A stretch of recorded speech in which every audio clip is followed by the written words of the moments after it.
আসসালামু আলাইকুম। রাত 10টার শীর্ষ সংবাদে স্বাগত জানাচ্ছি শাহনাজ পারভীন। ক্ষমতায় টিকে থাকার একটা অসুস্থ প্রতিযোগিতা শুরু হয়েছে। মির্জা ফখরুল। সিলেটের স্বর্ণের দোকানে দুঃসাহসিক চুরি, 250 ভরি লুট। যুক্তরাজ্য চায় বাংলাদেশে একটি সত্যিকারের স্বচ্ছ নির্বাচন হোক। চাকরিচ্যুত বিডিআর সদস্যদের নতুন কর্মসূচি ঘোষণা। দেশ জুড়ে গ্যাসের চাপ কম থাকবে 72 ঘন্টা।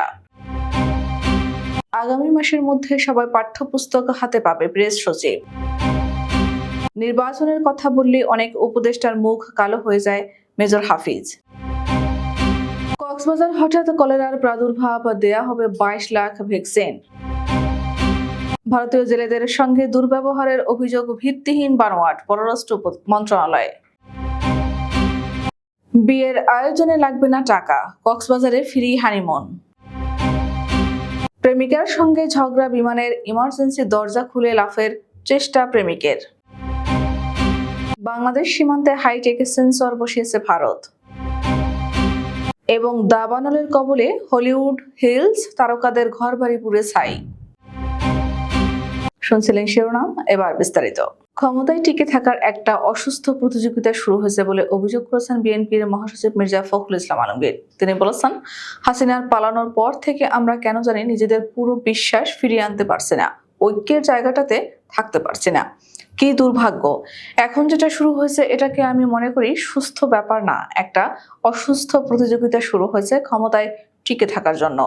আজ বৃহস্পতিবার দুপুরে গুলশানে বিএনপির চেয়ারপারসনের কার্যালয়ে রাজবন্দির জবানবন্দি শীর্ষক একটি বইয়ের মোড়ক উন্মোচন অনুষ্ঠানে প্রধান অতিথির বক্তব্যে মির্জা ফখরুল ইসলাম এ কথাগুলো বলেন।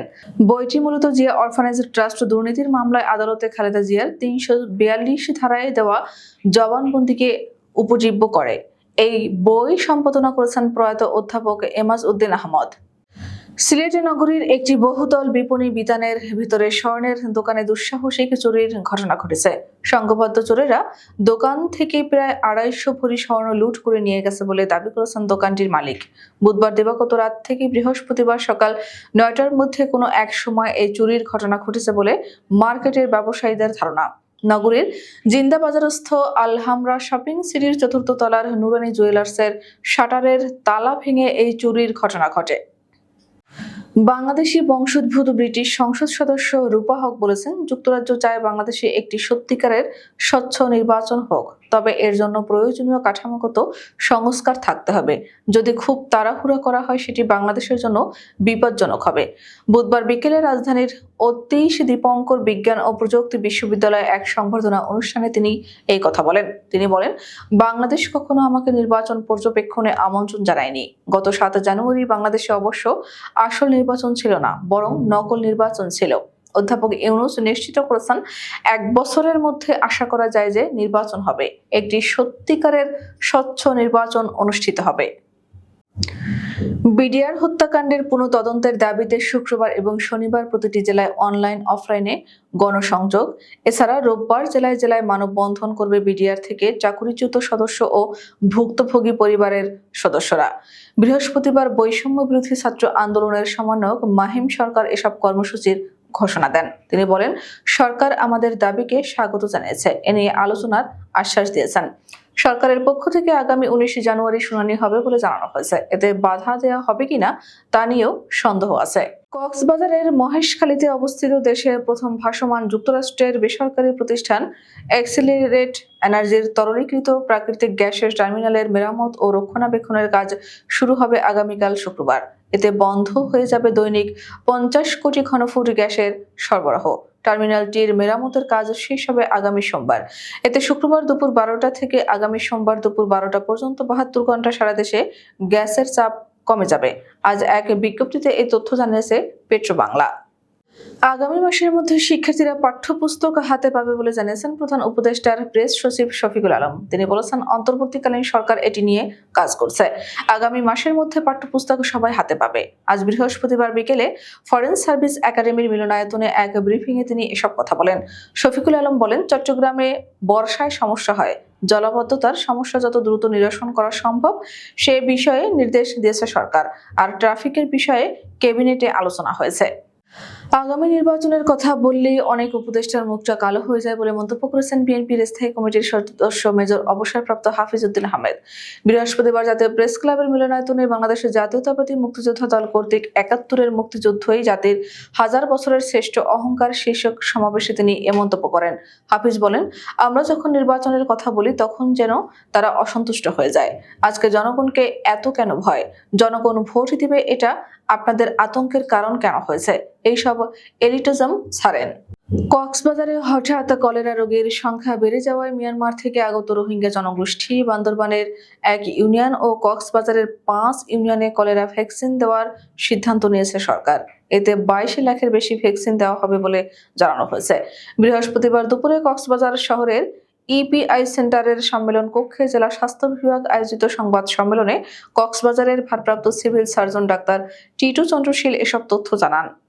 বাংলাদেশে আটক ভারতীয় জেলেদের উপর শারীরিক নির্যাতন সহ দুর্ব্যবহারের অভিযোগকে ভিত্তিহীন মন্তব্য ও বানোয়াট অভিযোগ বলে আখ্যা দিয়েছে পররাষ্ট্র মন্ত্রণালয়। একই সঙ্গে এ বিষয়ে ভিত্তিহীন মন্তব্য ও বানোয়াট অভিযোগের প্রতি চরম ও গভীর হতাশা প্রকাশ করেছে বাংলাদেশ। পররাষ্ট্র মন্ত্রণালয়ের পাঠানো বিবৃতিতে বলা হয়েছে, বাংলাদেশ ও ভারতের মধ্যে আস্থা, সদিচ্ছা এবং পারস্পরিক শ্রদ্ধার চেতনাকে ক্ষুণ্ণ করে এমন ভিত্তিহীন অভিযোগ দৃঢ়ভাবে প্রত্যাখ্যান করছে বাংলাদেশ। বাংলাদেশের সংশ্লিষ্ট কর্তৃপক্ষ নিশ্চিত করেছে যে কোনো অবস্থাতেই আটক জেলেদের শারীরিক নির্যাতন করা হয়নি। বিষয়টি পুঙ্খানুপুঙ্খভাবে তদন্ত করা হয়েছে এবং দেখা গেছে যে এই ধরনের দুর্ব্যবহার বা শারীরিক নির্যাতনের কোনো ঘটনা ঘটেনি। সম্পূর্ণ বিনা খরচে বিয়ে আর হানিমুনের আয়োজন করেছে চট্টগ্রামের আলহাজ শামসুল হক ফাউন্ডেশন। বর কনের জন্য বিয়ের পোশাক, আনুষঙ্গিক সবকিছু প্রদান করা হবে বিনামূল্যে। বিয়ের আয়োজনের অংশ হিসেবে বর কনের পক্ষ থেকে ১০০ জন অতিথিকে খাওয়ানোর ব্যবস্থা, সঙ্গে থাকবে কক্সবাজারে ফ্রি হানিমুন প্যাকেজও। শর্ত একটাই, বিয়েটি হবে যৌতুকবিহীন এবং নির্ধারিত দেনমোহর নগদ পরিশোধ করতে হবে। জানুয়ারি মাসের ১৮ তারিখে শনিবার বসবে এই বিয়ের আসর। তবে এজন্য আগেই রেজিস্ট্রেশন করে নিতে হবে। রেজিস্ট্রেশন করতে হবে ১০ জানুয়ারির মধ্যে। যাত্রা শুরু করতে প্রস্তুত বিমান। এমন সময় বিমানের ভিতরে এক প্রেমিকই শুরু করলেন ফোনে ঝগড়া। বিষয়, প্রেমিকার ফোনে কথা বলা নিয়ে অসন্তুষ্ট প্রেমিক। কথা কাটাকাটির এক পর্যায়ে ঠান্ডা মাথায় গরম হয়ে যায় প্রেমিকের। তাই রেগে মেগে প্লেনের জরুরি বহির্গমন দরজা খুলে ঝাঁপিয়ে পড়ার চেষ্টা করেন রাগান্বিত প্রেমিক। বুধবার এক প্রতিবেদনে ব্রিটিশ সংবাদ মাধ্যম বিবিসি নিউজ এ তথ্য জানায়। প্রতিবেদনে বলা হয় ম্যাসাচুসেটস বিমানবন্দর কর্তৃপক্ষের মতে বোস্টন লোগান আন্তর্জাতিক বিমানবন্দর থেকে ছেড়ে আসা জেট ব্লু ফ্লাইট 161-কে থামানো হয়, কারণ একজন ব্যক্তি বিমানের জরুরি বহির্গমন দরজা খুলে লাফ দেওয়ার চেষ্টা করেন। স্থানীয় সময় মঙ্গলবার সন্ধ্যা ৭:৩০টার দিকে পুয়ের্তো রিকো সান জুয়ানের উদ্দেশ্যে রওনা হওয়া বিমানটি যাত্রা শুরু করবে। এমন সময় এই ঘটনাটি ঘটে। বাংলাদেশের রাজনৈতিক ও অর্থনৈতিক অস্থিরতায় নিরাপত্তা ব্যবস্থা জোরদার করতে বাংলাদেশের সাথে সীমান্তে হাইটেক সেন্সর মোতায়েন করেছে ভারত। ভারতের বর্ডার সিকিউরিটি ফোর্সের মাদক পাচার এবং মানব চোরাচালান রোধে এই পদ্ধতি ব্যবহার করেছে বলে জানা গেছে। সংবাদ মাধ্যম India.com এক প্রতিবেদনে এই তথ্য জানিয়েছে। বিএসএফ এর এক কর্মকর্তা জানিয়েছে, দক্ষিণবঙ্গ সীমান্ত ৯১৩ কিলোমিটার দীর্ঘ সীমান্ত এলাকায় নিরাপত্তা চেক পয়েন্ট এবং টহলের পাশাপাশি ইলেকট্রনিক নজরদারিও ব্যবহার করা হচ্ছে। মার্কিন চলচ্চিত্র শিল্পের কেন্দ্রস্থল লস অ্যাঞ্জেলেসে ছড়িয়ে পড়েছে ভয়াবহ দাবানল। দ্রুত ছড়িয়ে পড়া অনিয়ন্ত্রিত আগুনে এখন পর্যন্ত কমপক্ষে ৫ জন নিহত হয়েছেন। সরিয়ে নেওয়ার নির্দেশ দেওয়া হয়েছে ১,৩০,০০০ লোককে। স্থানীয় সময় বৃহস্পতিবার সকালে দাবানল ছড়িয়ে পড়ে হলিউড হিলসে। সেখানে চলচ্চিত্র তারকা এবং সেলিব্রিটিদের বাড়িগুলো আগুনের লেলিহান শিখায় পুড়ে গেছে। আল জাজিরার প্রতিবেদন বলছে, দাবানলে ম্যান্ডি মুর, ক্যারি এলউইস ও প্যারিস হিলটনের মতো তারকারা ঘরবাড়ি হারিয়েছেন। পুড়ে গেছে বিলি ক্রিস্টাল এবং তার স্ত্রী জেনিসের ৪৫ বছরের পুরনো বাড়ি। আমাদের আগামীকাল দুপুর ২টার শীর্ষ সংবাদ দেখার আমন্ত্রণ জানিয়ে এখনকার মতো বিদায় নিচ্ছি। দর্শক, ভিডিওটি শেষ পর্যন্ত দেখার জন্য আপনাকে অসংখ্য ধন্যবাদ। নিত্য নতুন সংবাদ পেতে আমাদের ইউটিউব চ্যানেলটি সাবস্ক্রাইব করুন ও নিয়মিত নোটিফিকেশন পেতে বেল বাটনটি ক্লিক করুন এবং আমাদের ফেসবুক পেজটিতে লাইক করুন। এছাড়াও আমাদের ভিডিওতে লাইক দিয়ে শেয়ার করুন। আল্লাহ হাফেজ।